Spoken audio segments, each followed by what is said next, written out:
Your son's death is why you're getting demoted, my father said. After I spent my youth building his company, I walked out, built something better. Now he's begging me for help. Hey everyone! Before we jump into today's video, I need your help. We've noticed the channel is losing some traction, and subscribing is one of the best ways you can support us. It's quick, free, and it helps us keep bringing you awesome content. Your support means the world. Let's keep this channel growing together. Thanks so much.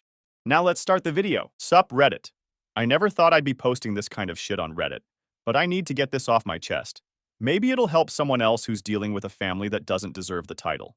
I'm 38 male, currently Vice President of Operations at Rivet Construction, one of the largest commercial builders in the Midwest.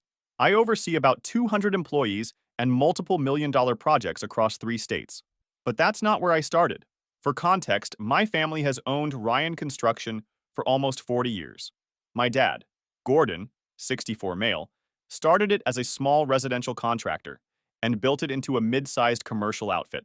The company's bread and butter is healthcare facilities, municipal buildings, and some high-end retail. Annual revenue was around $85 million when I was there. Growing up, I spent summers hauling lumber, cleaning job sites, and learning every aspect of the business. No special treatment.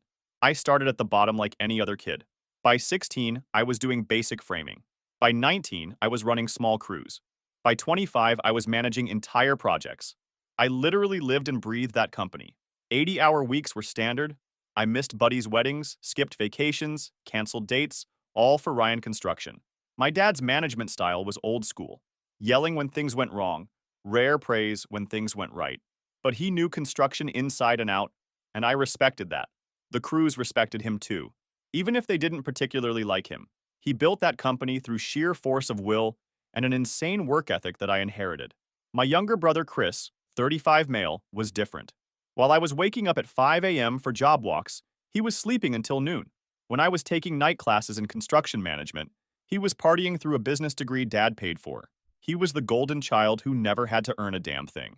Chris would show up at job sites in pressed khakis and spotless boots, bark a few orders he'd heard dad use, then disappear by lunchtime.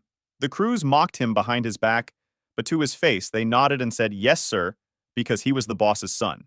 I covered for him constantly, fixed his mistakes, redid his estimates, smoothed things over with clients he'd pissed off. My mom, Isabel, was always caught in the middle. She'd make excuses for Chris while pushing me to understand your brother's different than you. Translation: don't expect him to work as hard as you do. Mom worked as the company's office manager until the business grew enough to hire professionals. She still came in 3 days a week to help with the books, which mostly meant she kept tabs on everything for Dad. Despite the family drama, the company was my future. I was next in line to take over when Dad retired. Everyone knew it. The employees, the clients, the competitors. Everyone except Chris, apparently. I met my wife, Grace, when we were both 27. She was an architect we hired for a medical office project. Smart as hell, didn't take any crap, and could hold her own with the roughest superintendent on my crew. Our first conversation was an argument over a design change that would have added $50,000 to the budget. She won, and I was impressed enough to ask her out. We got married a year later, and 2 years after that, our son Ethan was born. That kid, man, he was everything. Smart, funny as hell even at 6 years old, and had this way of looking at you that made you feel like the most important person in his world.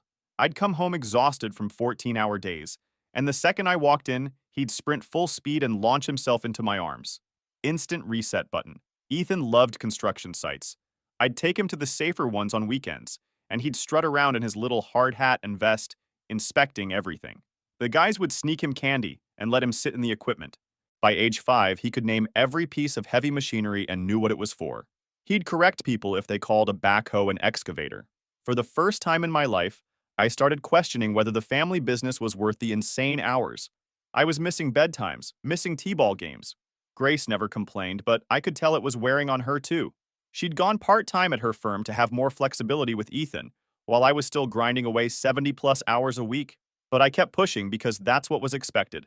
I was crushing it at work. Landed 3 major hospital contracts in 2 years, expanded our civil division, and was on track to take over as president when Dad retired.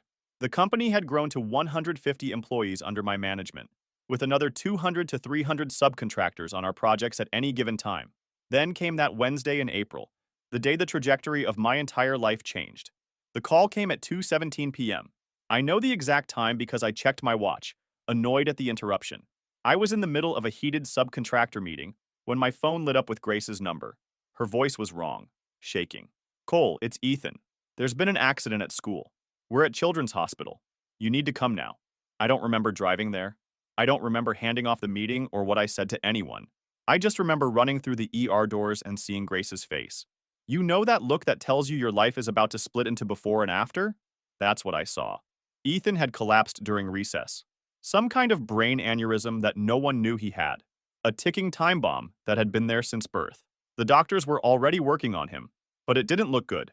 The pediatric neurosurgeon, Dr. Suri, explained it to us in the small consultation room. Terms like arteriovenous malformation and hemorrhagic stroke that sounded like they had no business being applied to a 6-year-old. Words like critical and uncertain and prepare yourselves. I called my dad immediately. Ethan's in critical condition. I don't know when I'll be back. His response, keep me posted. We have the county bid due tomorrow. No, I'm sorry or we're on our way. Just a reminder about work. For 3 days, we lived in that hospital. Grace and I took shifts sleeping on the plastic chair by Ethan's bed, while doctors ran test after test. The nurses in the PICU were angels, bringing us coffee, finding us toothbrushes, updating us on every minor change. My 2 closest friends from college showed up without being asked. Sean, who works in city planning, brought us real food, handled calls, and ran interference with everyone asking questions. Steve, who's a lawyer, made sure we understood everything the doctors were telling us and helped navigate the insurance crap. Sean set up a rotation of neighbors to check on our house and walk our dog. Steve handled calls to family members and close friends. They managed everything so Grace and I could focus solely on Ethan. My mom showed up once for about 30 minutes. She brought a teddy bear and some homemade cookies, stood awkwardly by Ethan's bed, then said she had to get back because your father needs help with the McGrath proposal. Dad and Chris didn't come at all. Too busy with the Porter project, Mom explained, not looking me in the eye.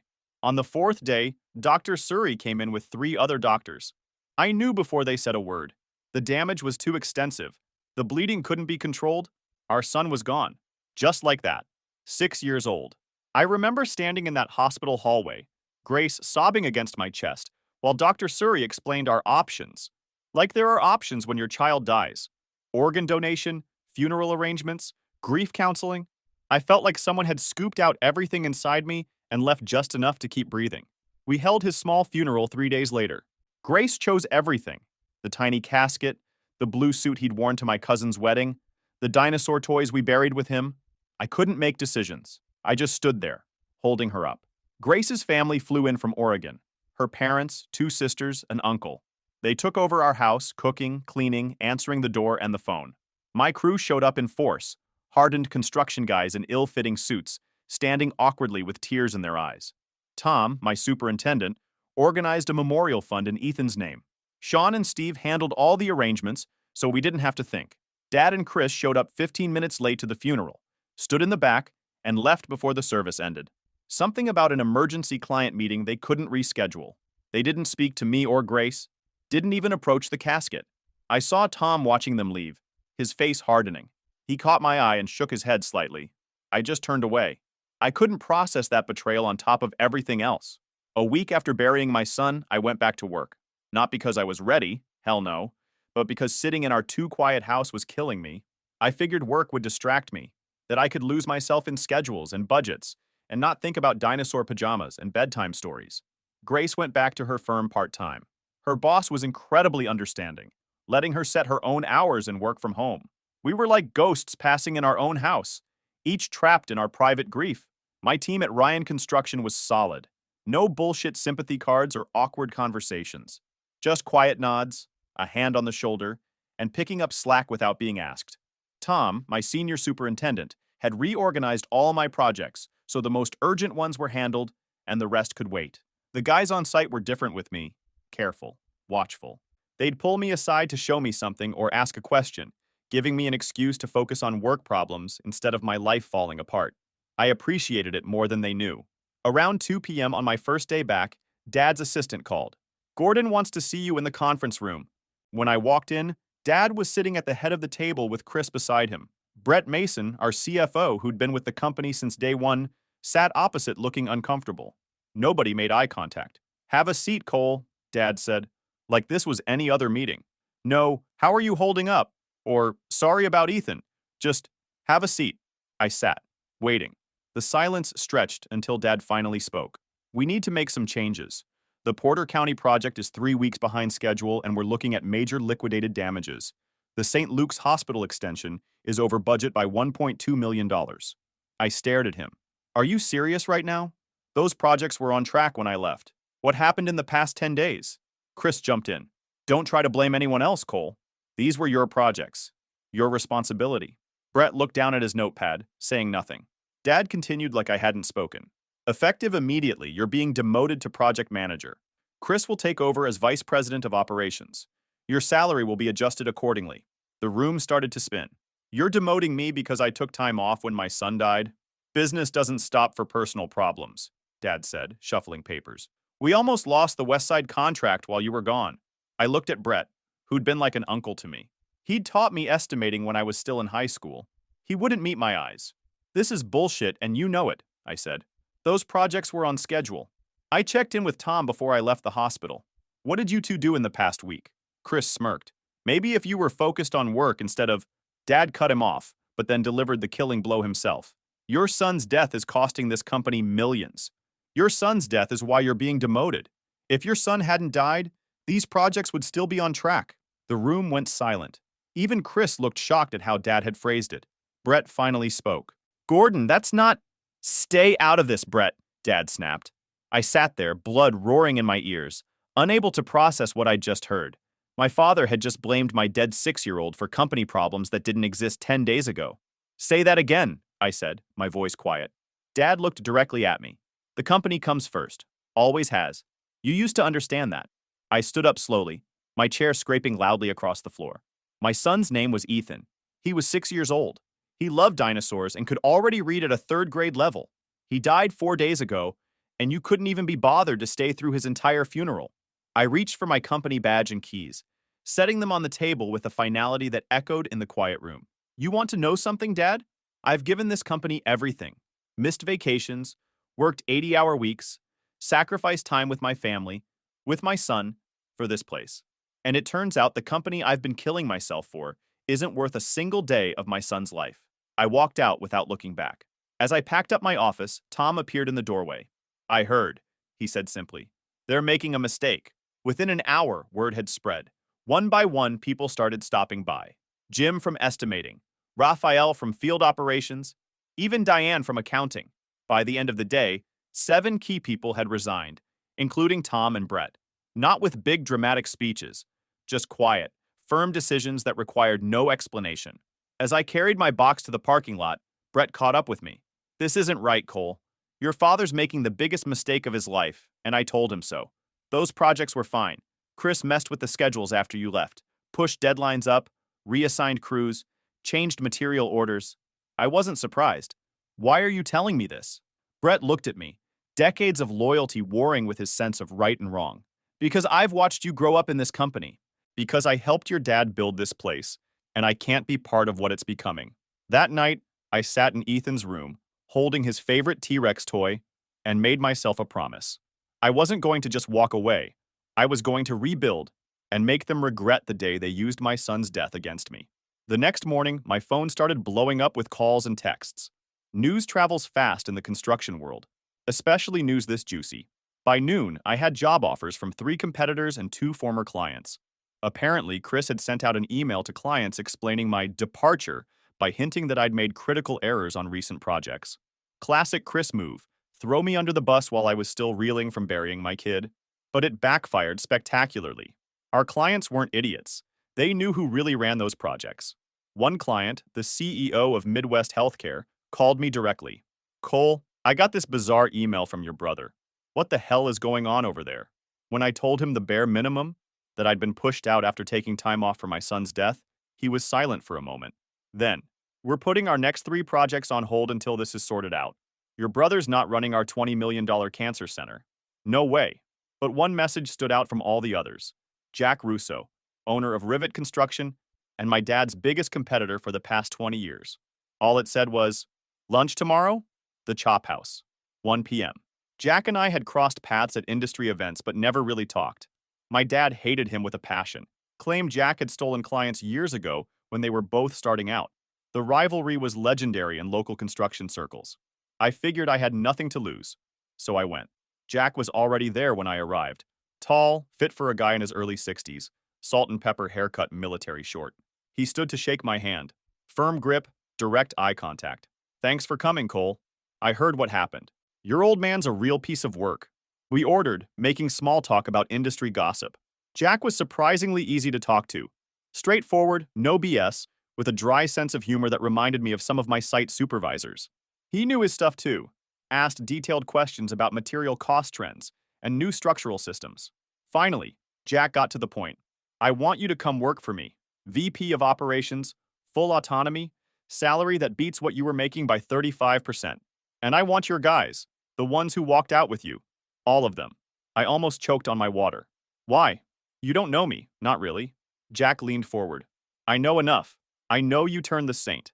Luke's project around after the last contractor screwed it up, which happened to be me, by the way.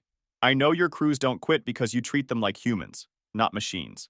And I know talent when I see it. He slid a folder across the table. Inside was a contract, already drawn up, with terms better than I expected. Take a few days, think it over, but don't take too long. This industry moves fast. As I was leaving, Jack said one more thing. For what it's worth, I'm sorry about your son. I lost my daughter to cancer when she was 12. Different kind of hell, but still hell. I hadn't known that about him. It explained a lot. That night, I got a surprise visitor. Brett showed up at my door. I've got something you should see, he said, pulling out a flash drive. Backed up before I left. Company policy, you know. Regular backups. His slight smile told me there was nothing regular about this backup. It was financial records, emails, project documentation, evidence that Chris had deliberately sabotaged my projects after I took leave. He'd reassigned key personnel, delayed material deliveries, and made impossible promises to clients. Brett sighed. Your dad's been talking about retirement. Everyone assumed you'd take over, but Chris has been in his ear. This was their chance to push you out. They've been planning it for months. Just needed the right opportunity. The emails went back 6 months. Chris complaining to Dad that I had too much control. Dad agreeing they needed to realign leadership. They'd been plotting to demote me long before Ethan died. I stored the flash drive in my safe. Not for revenge, for protection. If they tried to blame failures on me, I had proof. 3 days later, I called Jack and accepted his offer with one condition. I wanted to build my own team from scratch. He agreed without hesitation. Within a month, I had moved into my new office at Rivet. The view was better, the coffee stronger, and the weight on my shoulders somehow lighter despite everything. Grace noticed it too, said it was the first time in years she'd seen me come home without that tight look around my eyes. Jack was true to his word. Full autonomy, no micromanaging, resources when I needed them.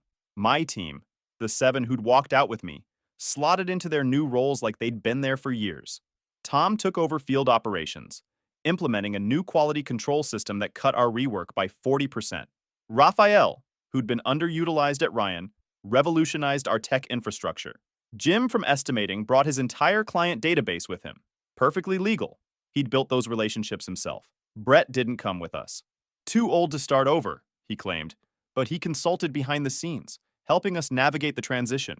He knew where all the bodies were buried at Ryan Construction, which projects were in trouble, which clients were unhappy, which subcontractors were looking for better partners. The first big test came 3 months in. The city announced bids for the new convention center expansion, $40 million project, the kind that makes or breaks companies our size. Both Rivet and Ryan Construction were on the short list, along with 2 national firms. I knew my dad would pull out all the stops. This project would be his legacy, but I had an advantage he didn't know about. Sean, my friend who'd been there for us during Ethan's hospitalization, was now working for the city's planning department. Not in procurement, but close enough to know which way the wind was blowing. They're worried about Ryan's recent project delays, Sean told me over lunch one day. Words getting around about missed deadlines. Your brother's making promises he can't keep. I wasn't surprised. Chris had always been better at talk than action. He'd swagger into meetings with fancy PowerPoints, but couldn't tell you how to properly lay a foundation. When bid day came, we submitted a proposal that wasn't the cheapest, but offered something different. Certainty. We backed our timeline with liquidated damages that would hurt if we missed them, but I knew we wouldn't. I had the best team in the state. Our presentation to the city council was tight. Chris showed up for Ryan with a slick video and vague assurances. I could see the council members' skepticism growing as he dodged specific questions about their recent performance issues. 2 weeks later, Rivet won the contract. The announcement made front page of the business section, with quotes from Jack praising the team he'd assembled. My name was prominent, my role highlighted. It was the kind of publicity you can't buy. That night, my phone rang. Dad's number. I let it go to voicemail. His message was short. This isn't over, Cole. You're making a big mistake. I deleted it and went back to reviewing submittals for our new project. Over the next 6 months, clients started calling, specifically asking for me. Subcontractors who'd worked with me for years made it clear they preferred Rivet bids if I was running the job. Even city inspectors, notorious for being hard asses, seemed to cut us more slack. We landed 3 major healthcare projects that Ryan had been counting on. Not because I poached them, but because the clients sought us out. The regional director of MedCorp, a major hospital chain, was blunt. We're following you, Cole. Your old company's a mess now. It wasn't just about me, though. The team we'd built was exceptional. Tom revolutionized our field operations. Raphael implemented a technology system that cut our documentation time in half.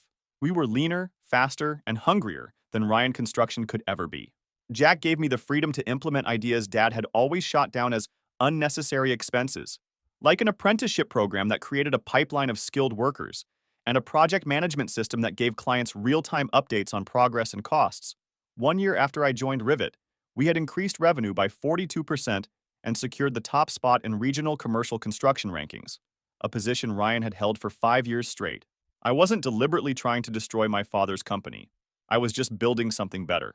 But I'd be lying if I said I didn't feel a grim satisfaction when industry newsletters started reporting trouble at Ryan Construction. 18 months after I left, the first cracks in Ryan Construction started showing publicly. They lost the Porter County Courthouse project when they fell behind schedule, the same project Dad had used as an excuse to demote me. Then a lawsuit hit the papers. Faulty structural work on an office building, resulting in massive water damage. Behind the scenes, it was even worse. I heard from industry contacts that morale was in the toilet. Key people were jumping ship monthly. Projects were coming in late and over budget. Client complaints were piling up. The construction community in our region isn't large. Word travels fast when a company's in trouble. Suppliers started demanding payment up front. Bonding companies raised their rates. Subcontractors began building extra cushion into their bids for Ryan projects, assuming they'd face delays and changes. One Wednesday afternoon, Brett called me. We still met for lunch occasionally, though he'd officially retired 6 months earlier. They're in trouble, Cole. The bank's calling in loans. They've missed payroll twice. I shouldn't have cared. But decades of viewing that company as my future were hard to shake. How bad? Bad enough that your dad's looking for buyers. No takers so far. Brett told me Chris had run several projects into the ground with his incompetence. Without me there to fix his mistakes, the truth was finally coming out. Dad was still defending him, blaming everyone else. The economy, unreasonable clients, the weather, me. Your mom's worried sick, Brett added. She's afraid they'll lose everything. The company, the house, their retirement. I felt a pang of guilt about Mom. She'd enabled Dad and Chris for years, but she'd also been caught in an impossible position. Still, she'd made her choice when she didn't stand up for me or Ethan. 2 days later, my phone rang. Mom's number. I hesitated but picked up. Cole? Her voice was strained. Your father needs to talk to you. It's important. I'm sure it is, I replied. But I'm not interested. Please, Cole. The company's about to go under. He needs your help. I laughed. Couldn't help it. The company that fired me when my son died? That company? He made a mistake. We all did. Please, just talk to him. I agreed to a meeting. Neutral territory. A coffee shop downtown. I told Grace where I was going, and she just nodded. We were doing better these days, slowly rebuilding our life together. She'd found a grief support group that helped. I buried myself in work instead, but it was getting easier. Dad looked older than I remembered. More gray, deep lines around his eyes. Chris wasn't with him, interestingly enough. He got straight to the point. We're in trouble. I need your help to save the company. Why would I help you? I asked, genuinely curious about his answer. Because it's your legacy too. 20 years of your life. Your grandfather helped me start it. It's in your blood. I stirred my coffee slowly. My son was in my blood too. Didn't seem to matter much to you then. Dad had the decency to look away. I was wrong. What I said about Ethan? It was unforgivable. I was stressed and... Stop, I cut him off. You don't get to use his name. Not anymore. He nodded, then pushed a folder toward me. We're 3 weeks from bankruptcy. I'm prepared to offer you 51% ownership, full control. You can fire Chris if you want. I'll stay on as a consultant only. I opened the folder, scanned the proposal, then closed it. No. Think about it, Cole. Everything you built, I'm building something better now, I said, standing up. You wanted me to put the company first. I finally learned that lesson, just not the company you meant. As I walked out, he called after me. This is your family. I turned back one last time. Not anymore. 3 weeks later, Ryan Construction filed for bankruptcy. The news spread through the industry like wildfire. Former employees called me, wondering if Rivet was hiring. I took the ones worth having. Dad tried calling again. I blocked his number. Then came the morning I opened my front door to find Chris standing there, looking like hell. Unshaven, eyes bloodshot, wearing the same entitled expression he'd had his entire life. We need to talk, he said, trying to step inside. I blocked the doorway. No, we don't. Dad's in the hospital. Heart attack. They say it's serious. Something cold settled in my stomach, but I kept my face neutral. Sorry to hear that. That's it? Your father might be dying and that's all you have to say? What do you want from me, Chris? He glanced around nervously, then lowered his voice. I need money. The bankruptcy froze everything, and I've got some personal debts that can't wait. Of course. He wasn't here about Dad at all. Some things never change. How much? 80,000, he said, like he was asking to borrow 20 bucks. I laughed. Not happening. Come on, Cole, I know you're making bank at Rivet. This is nothing to you. You owe me. I owe you? For what exactly? Sabotaging my projects? Helping Dad push me out when my son died? That wasn't me. That was all Dad's idea. I have the emails, Chris. All of them. Brett backed everything up before he left. His face paled. Look, I made some mistakes, but I've got people after me. Serious people. I need this money. Gambling debts again? It wasn't the first time. Dad had bailed him out twice that I knew of. Get off my property, Chris. Dad gave you everything. You wouldn't be where you are without him. I stepped closer, my voice dropping. Dad gave me a job. Ethan gave me perspective. And you and Dad together gave me the push I needed to build something better. So in a way, I should thank you. Before he could respond, a car pulled into my driveway. Jack stepped out, looking surprised to see Chris. Everything okay here, Cole? He asked, walking up the path. Chris's eyes widened. You're working with him now? Does Dad know? Jack's not just my boss, Chris. He's my business partner. We're launching a new development company next month. Residential construction, high-end market. This was news we'd planned to announce next week. Rivet Development, a joint venture between Jack, myself, and 2 other investors. My chance to build something with my name on it. You smug bastard, Chris sputtered. After everything Dad did for you, I think you should leave, Jack said firmly. Now. Chris looked between us, then stormed off, kicking my mailbox on his way out. Jack raised an eyebrow. Charming family. You have no idea, I replied. Inside, Jack laid out the final plans for our new venture. We'd secured funding for a 150-unit luxury apartment complex, with options on 2 more parcels nearby. The city was eager to work with us based on our track record with the convention center. You know, Jack said as he was leaving, I had a similar falling out with my own father years ago. Not as dramatic as yours, but the same basic story. Old versus new, tradition versus progress. He thought I was betraying the family by wanting to update our methods. Your dad probably worked with him back in the day, Ed Russo. I nodded. The name was familiar. I didn't talk to him for 5 years. When we finally reconnected, he admitted I'd been right. Too late for the business. That was gone. But not too late for us. He clapped me on the shoulder. Just something to think about. 2 days later, Brett called to tell me Dad had been released from the hospital. The heart attack had been minor. He also mentioned that Chris had been fired from what remained of the company after he'd been caught stealing from the petty cash fund. Your dad's selling the house, Brett added. Downsizing to an apartment. Your mom's taking it hard. A week after that, I received a letter. Formal Ryan Construction letterhead. Dad's signature at the bottom. It contained a legal release of all claims against me. Acknowledgement that project failures had been Chris's doing, not mine, and a formal written apology for the comments about Ethan. At the bottom, a handwritten note. I'll regret what I said and did until my dying day. Not asking for forgiveness. Just wanted you to know. I showed it to Grace that night. She read it carefully, then asked, What are you going to do? Nothing, I said. It's too late. The next morning was Ethan's birthday. He would have been 8. Grace and I took the day off, visited his grave, then spent the afternoon at the Children's Hospital, finalizing details for the Ethan Reynolds Memorial Fund we'd established. The fund would help families with children facing medical emergencies, covering bills, providing meals, even hotel rooms for parents who needed to stay close to their kids. It was the most meaningful thing we'd done since losing him. The hospital admin had been incredibly supportive, helping us structure it properly and connecting us with their existing family support services. As we left the hospital, my phone rang. Unknown number. Mr. Reynolds, this is Meredith from County General. Your father's been readmitted.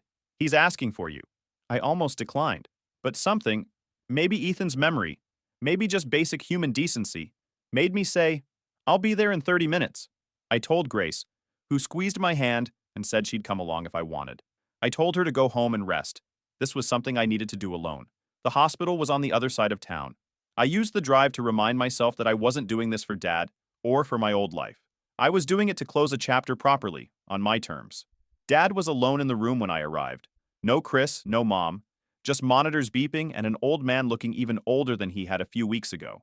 Thinner, diminished. For a second, I saw him as he must have looked to others. Not the towering figure of my childhood, but just a man who'd made terrible mistakes. He seemed surprised when I walked in. You came. I stood at the foot of his bed. What do you want? Sit down, please. I took the chair beside the bed, keeping distance between us. The doctors say I need bypass surgery, he said. Scheduled for tomorrow morning. I nodded, waiting. I wasn't going to make this easy for him. I know it's too late, he continued. What I said about Ethan, there's no taking that back. For the first time, he seemed genuinely remorseful, not just sorry for himself or the situation he'd created. I've spent my life building something I thought was important, he said slowly. Turns out I was destroying the only things that actually mattered. I didn't fill the silence. This was his moment to speak, not mine. The monitors beeped steadily, marking time between us. I saw the announcement about Rivet Development, he said. The apartment complex. It looks like an impressive project. I just nodded. Your grandfather used to say I had my priorities backward.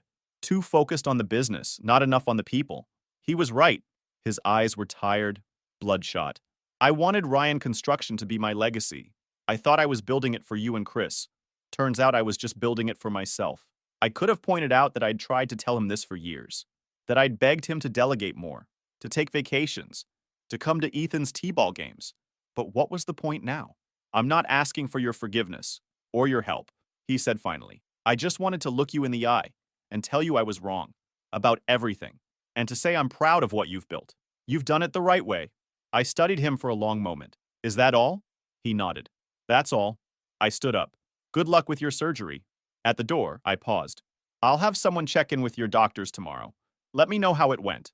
It wasn't forgiveness. It wasn't reconciliation. But it was the most I could offer right then.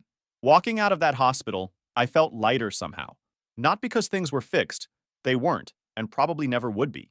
But because I'd faced him on my terms, without anger clouding my judgment. I'd shown him the man I'd become without him. Later that night, Sean and Steve came over with their wives for dinner. It was becoming a monthly tradition. Good food, easy conversation. As we sat on the deck watching the sunset, I realized these were the people who'd stood by us when it mattered. This was what family was supposed to be. 2 months later, Rivet Development broke ground on our first project, a 150-unit luxury apartment complex. The mayor came, along with various city officials and business leaders. Jack gave a short speech about building for the future, then handed the microphone to me. I talked about sustainable design, community integration, and economic impact, all the things you're supposed to mention at these events. As I was finishing, I noticed someone standing at the back of the crowd. Dad, recovered from his surgery, watched from across the street as we held the ceremony. He didn't approach, and I didn't invite him over. Some wounds don't heal. Some bridges stay burned. But as I stood there with the people who had become my real family, I realized something important. The company that fired me when my son died had unknowingly set me free. I built something authentic, something that honored Ethan's memory. And that's a foundation that won't crumble when the storms come.